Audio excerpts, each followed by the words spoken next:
Is it really true that software engineers back in the day are better than software engineers now? Common trend I'm seeing, and there's a post we're going to get to today, generated a lot of discussion. It's titled, "You Can Tell How Good an Engineer Is Based Just Off What Year They Got Their Offer." And it makes it seem anyone who got their degree post-2022 is an absolute bonkers idiot, whereas those who got their degree pre-2022 are pretty smart. So let's get to the post. The post starts off by saying, "I've been at Apple for over a decade now, and I found there's a crazy correlation between when someone joined Apple and their intelligence level." Part of me is wondering if he's purely harping on their years of experience when he's saying this, or if he's talking about the curriculum that they had to get through to get their degree. I guess we'll find that out. He goes on to say, anyone hired March to December 2020, so this is kind of peak COVID era, I believe, late December 2019. This time frame well within COVID. He goes on to say, people from this time period are constantly incredible to work with, no exception. The people who got offers during peak COVID are on average the smartest engineers. From what I understand, and if I'm wrong, please let me know, COVID was really the peak for hiring, right? There was no office space requirements. So you saved a lot of money in this aspect. And so you had more money to allocate to hiring engineers. Plus, because there was no office, you had people that were willing to work across the damn country. And so with the money they're saving from the office space reductions, and then also but the point is, right, they had more money to throw around in COVID time. Not to mention, the government stimulus and things of that nature. When he says here that anyone hired in this time period is incredible to work with, no exception, to me this is implying that this time period had the highest bar, which is an interesting take. Let's see what he says in the next section. He says, "I think 2017 to 2019 is like average talent when there was a normal hiring bar." So I don't know what that means, right? What is normal hiring bar? Now, before we continue, I do want to bring up, and this is a pretty old NeetCode video, discussing whether interviews have actually gotten harder. And I'll just let him speak for himself, right? He's a GOAT. He can speak this much better than I could ever. Engineers are very specifically preparing for these algorithm-style interviews that the bar is getting higher and higher. If everybody can solve LeetCode easies, companies are going to ask medium questions. If everybody can solve mediums, they're going to start asking hard questions. Right, when LeetCode first came out, the spawning of LeetCode changed the entire freaking interview landscape. Right, pre-LeetCode, basically you were getting asked freaking FizzBuzz questions that were easy to pull from the internet. Obviously, I'm sure some companies have their own internal database of questions they're asking, but for the average Joe, it was not very easy to just go and find good coding problems. When LeetCode came in, now all of a sudden you have a freaking massive index of amazing problems. So you've got hard problems, you've got medium problems, you've got easy problems. And so as Mr. LeetCode was saying, it started off, a lot of companies were just asking easies because this was enough. If this was your interview pool, odds are probably not even half of these people could solve a LeetCode easy. But as LeetCode became more and more popular, the bar had to raise, right? The entire point in LeetCode was to gauge their technical ability. But when there's solutions everywhere for easy problems, you then have to ramp it up to medium. And then eventually, today, you're ramping it up to hard. And unfortunately, medium and easy, they are kind of solvable without really seeing the solution first. Like typically, these are very intuitive problems. We mentioned, twosum. Twosum, I would say, is probably in the realm of an easy. Google asks like a lot of grid questions, DFS, BFS, this stuff you really do learn in college. Not to the level that you can solve a medium. Like definitely if you come fresh out of an algorithms course, you might be feeling like this fresh out of college, but odds are you're not going to be able to jump straight into a medium problem. Because the DFS and the BFS you learn in school, you do learn the general flow of the algorithm, but the amount of times you apply it is so little there's no way that you can just whip it up on the fly. At least for me, I had to do DFS and BFS problems for solid weeks before I was able to do it without even thinking about it. And then, you have recursive version and the iterative version. And so getting to a point where you could do this intuitively took a lot of practice even then. And so with medium problems, you were able to really weed out a lot of people. But then you get people who are making YouTube videos, and I'll out myself here. I have a LeetCode Premium subscription. I feel dirty in saying that, but I do have LeetCode Premium. I don't use it that much. Actually, I subscribed to this like 3 years ago, and I really haven't been looking for jobs since, but I just kept the subscription because I'm thinking, dude, what if the day comes? Because that's, as a software engineer, that is a sad reality. You always have to be prepared, right? All the layoffs that have happened over the time period, and just as a software engineer in general, it's always good to stay sharp when it comes to LeetCode. Because even if you're employed, right, there's always a chance you might want an opportunity somewhere else, right? So it makes sense to stay sharp. And personally, that's why I keep a LeetCode subscription.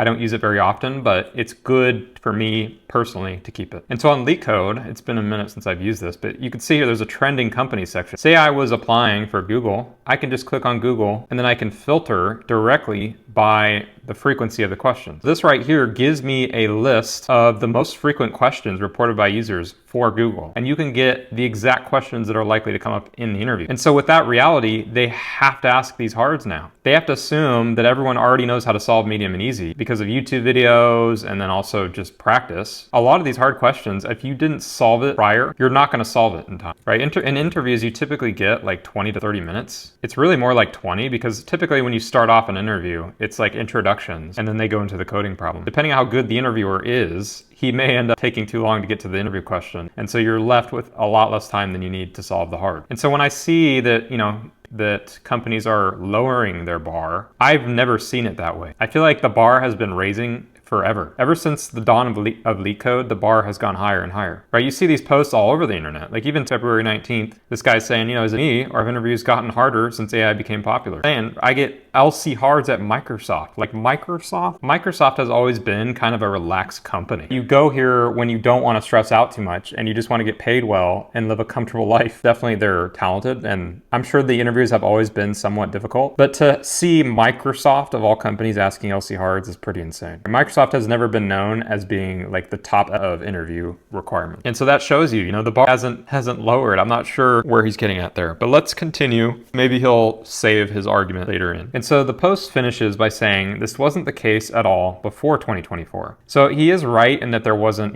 coding in 2024. I believe there were still methods that people were using to cheat. Kind of what he to earlier of somebody that looks like you taking the interview. Personally, I've never heard of that. Actually, the thing I've heard of the most is somebody using a virtual machine to interact with your computer. It's like you'd have your buddy KVM into your system so he can type and do anything with the interaction.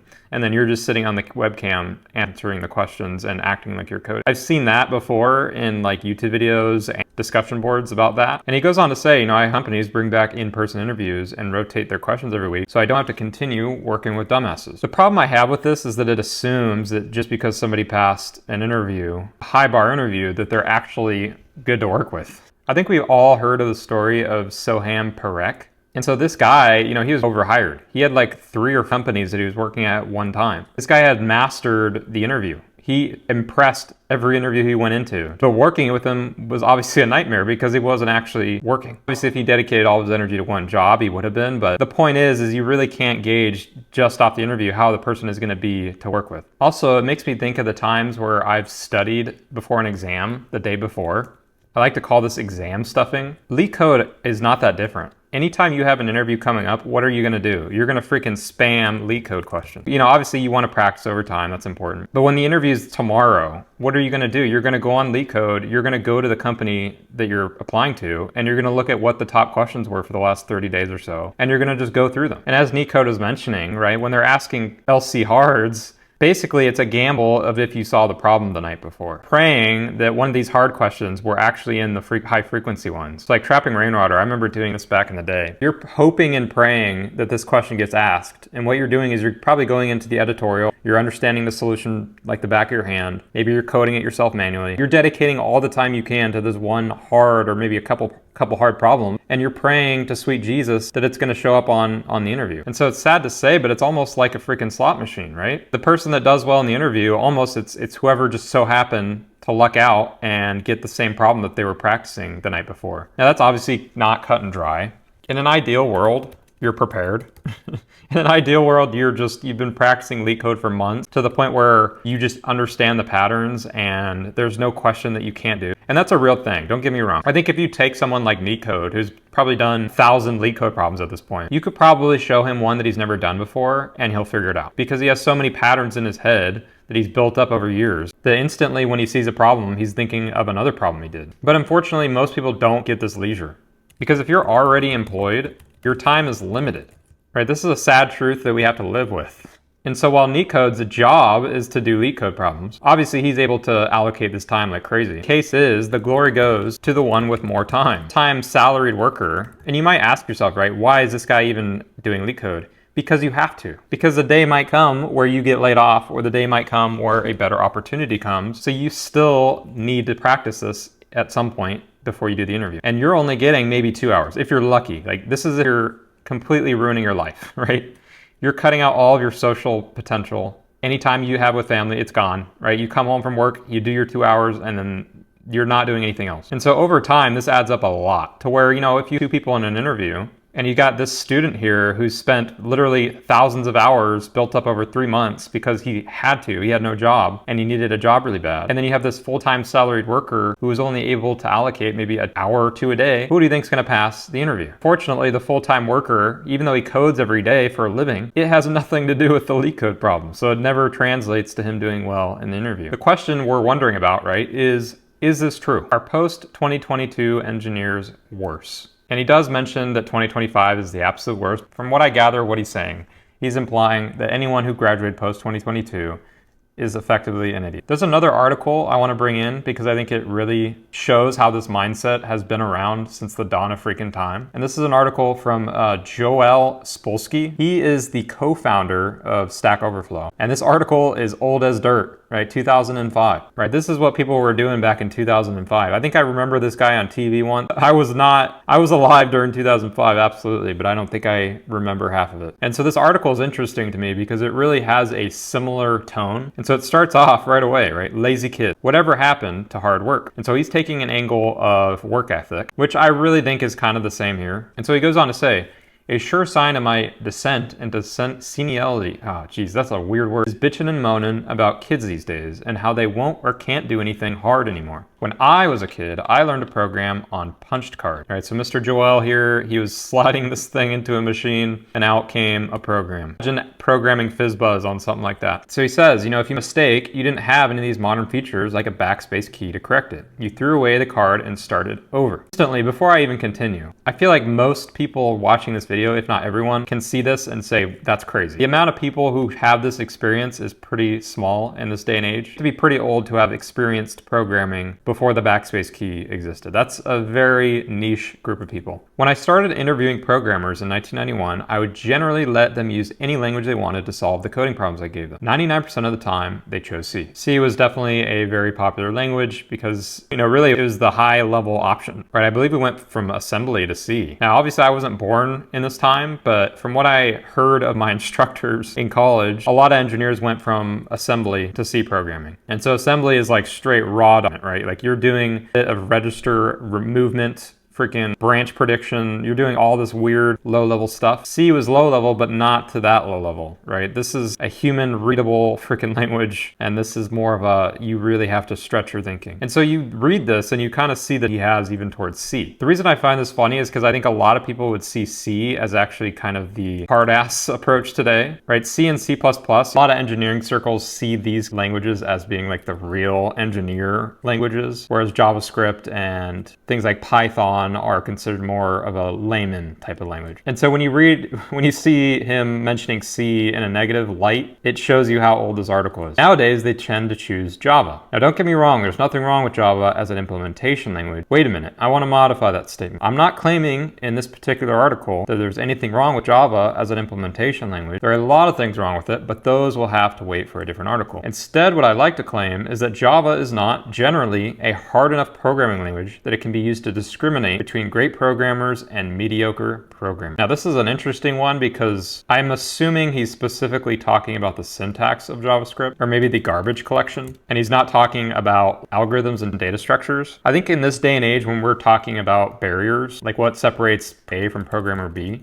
typically we're comparing in like a LeetCode sense, right? How good are they at LeetCode? Are they good at designing algorithms? That kind of a thing. It seems like here he's basing his entire opinion on a good engineer as somebody who is using a difficult language, not even necessarily the implementation itself, which is interesting. I don't really ever see that. today. It may be a fine language to work in, but that's not today's topic. I would go even further as to say that the fact that Java is not hard enough is a feature, not a bug, but it does have this one problem. And so I'm not going to read this entire thing. Everything I just read up till now was kind of a look into this guy's brain and realize, okay, we're in 2005. Let's see what they think about people that were pre-2005. And so he goes on to talk about kind of that time period. Nothing about an all Java CS degree really weeds out the students who lack the mental agility to deal with these concepts. As an employer, I've seen that 100% of Java schools have started churning out quite a few CS grads who are simply not smart enough to work as programmers on anything more sophisticated than yet another Java accounting application, although they did manage to squeak through the newly dumbed down coursework. This is basically the exact same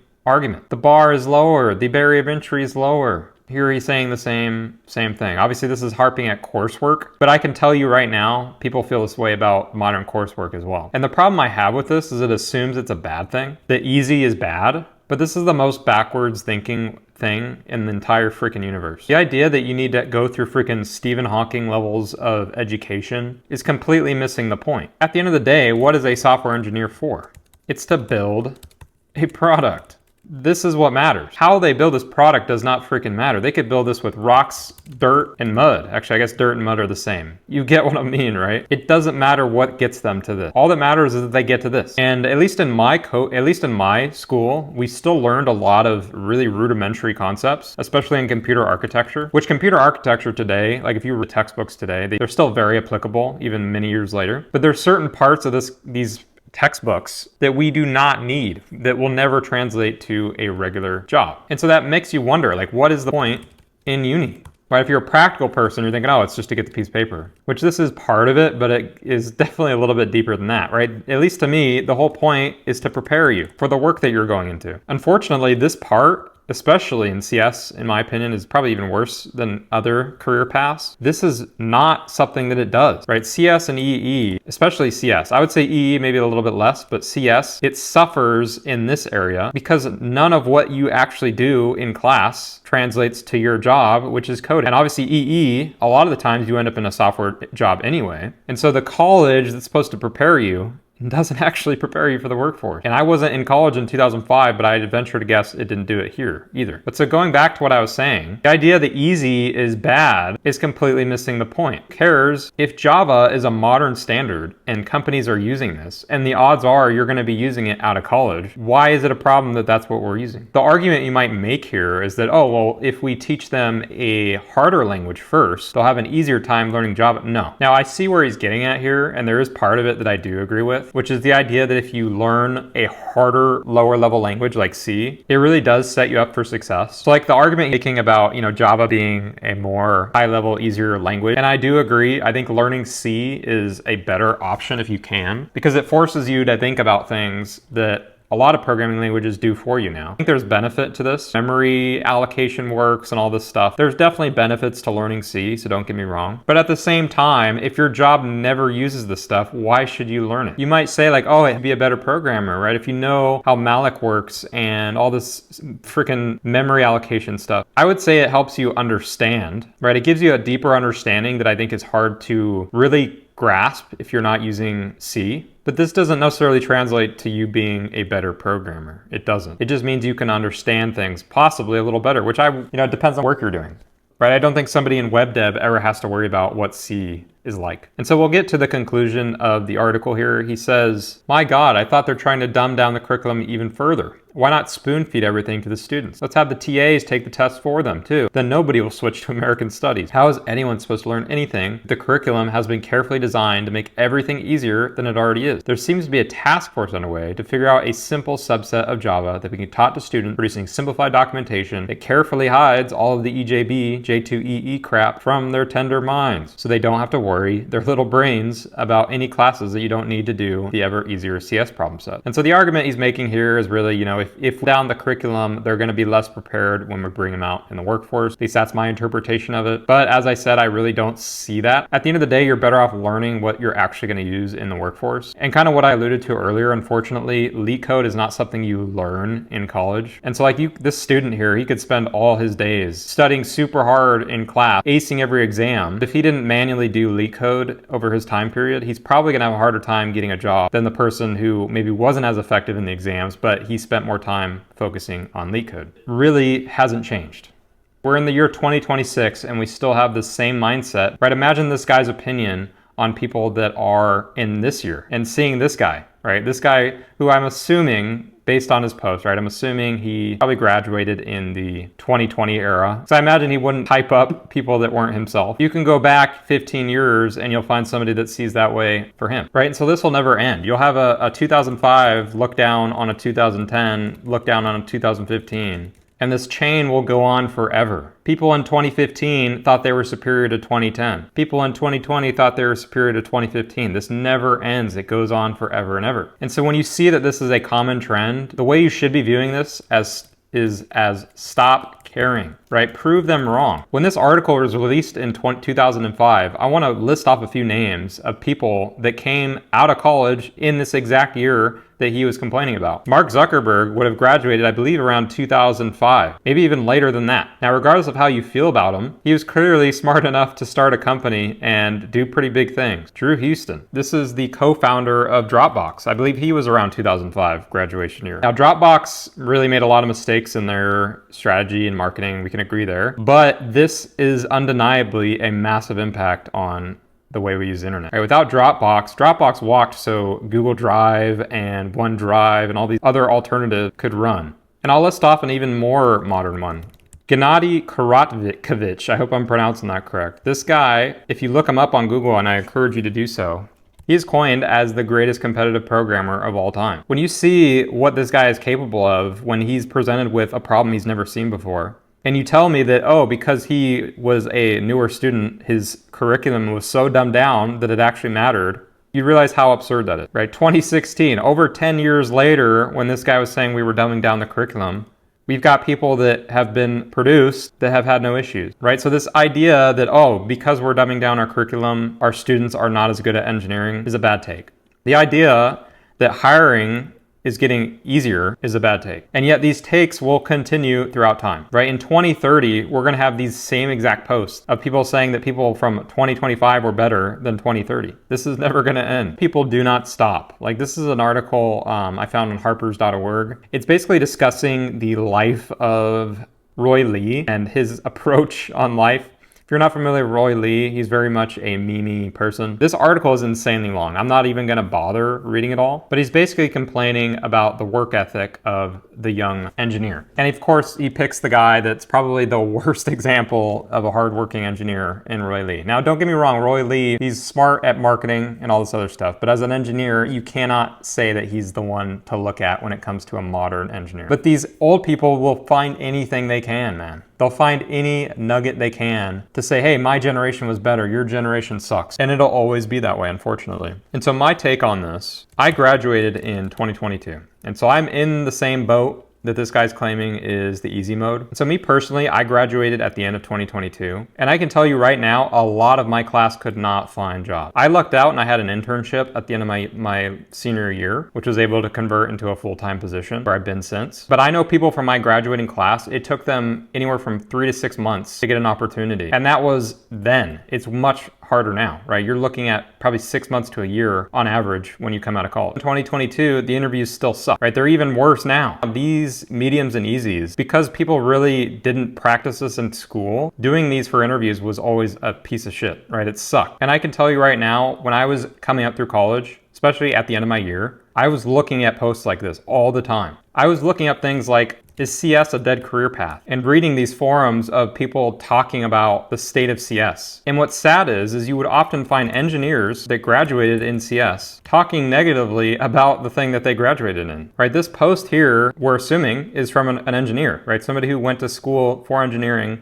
and graduated. He's over here talking negatively about the field that he's in, about how engineers are idiots and hard to work with, right? And so unfortunately, there is no camaraderie in engineering. I remember when I was coming up, seeing these posts like this and just feeling really down and out about it. But I can tell you, 4 years doing just fine. I'm happy in my career. And when I look back on myself 4 years ago, stop caring about these posts that you read online about how the job market is awful and the hiring bar is low and all this nonsense, because it never stopped, right? Imagine somebody read this article in 2005 and never went on to start Facebook or Dropbox.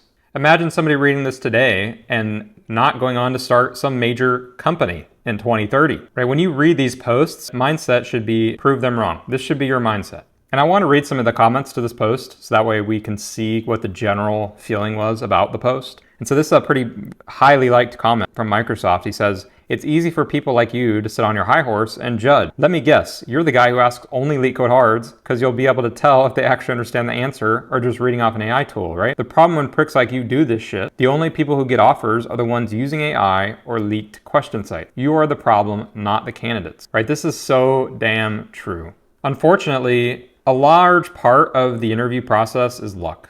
If you get an engineer who's in a bad mood, guess what? You're getting a LeetCode hard. And unfortunately, they don't even have to be in a bad mood, right? They might just not want you to be hired. Maybe they have a friend in the loop or they just don't like you. They get full credence to do this, give you a LeetCode hard. And you may luck out, right? And just end up with a LeetCode medium, right? I've seen this where people are like talking about how impossible it is to get into a company. And then this guy's just like, oh dude, they just gave me a LeetCode easy and I was in, right? There's a certain element of luck to this that is unfortunate. But the point this guy's making here is like, because this is a reality, you unfortunately end up with these people who have to use cheating tools or focus on leaked questions because you need to assume this, right? When you're only given one interview, because that's the thing, right? If you interview at something like Meta, you don't get an infinite amount of tries. Every time you fail, you're going in the system as somebody who needs to be on the cooldown, right? You can't just do 100 Meta interviews in a week. And so when you get that opportunity, you're going to come in as prepared as possible. And oftentimes, unfortunately, people do not have the capability to get to the point where they can answer all LeetCode hards, and so they turn to things like cheating tool, which I do not agree with, right? I do not support the idea of cheating tools in any way. I think even if you get the offer, you end up in a position of imposter syndrome that you could never overcome, right? Imposter syndrome's already bad. I think it's actually an O. I'm not sure how to spell imposter. We're just gonna run with this. Imposter syndrome's already bad for the typical engineer. But at least when you pass the interview with flying colors, you get at least a sense of, okay, I must be good enough, right? I passed the bar. But when you use a cheating tool to get through, dude, you do not have that at all. And maybe you're the type you could just go anyway and you're confident in yourself and you just know that the interview has nothing to do with the regular job, in which case power to you. But at least me personally, I could never let this down on myself. And so I would rather fail the job interview than use a cheating tool. This guy goes on to say, facts, after getting laid off from Meta, I went almost 3 months with 0 offers besides one shitty startup offering less than half of what I made at Meta. Right, and this guy's coming from Meta. Despite how you feel about Meta, you cannot deny the barrier of entry there is quite high. Right, they're paying their engineers a lot of money. So anyone that comes from there, you can assume they're at least able to hold their own. He then goes to say, then I started using 1P3A and UltraCode and I got offers from Robinhood, Stripe. Okay, so this ended up being a bit of a bait and switch. And so this kind of goes into what I was talking about earlier, how they start off human and then they go into cheating tool advertising. I don't know if this is actually what this is. Maybe this guy was just speaking shit. But to me, this reads like an ad. This is exactly what I mean, right? Imagine yourself running through this thread as a regular human being, right? When the original poster is talking about UltraCode, this is where he's getting his information from. He's assuming that because this post's like this mention that they use UltraCode to get their offer, that they're not just straight trying to get you to buy UltraCode. Hopefully this is a human being here. So to finish this off, realize that doomers have always existed and will continue to exist.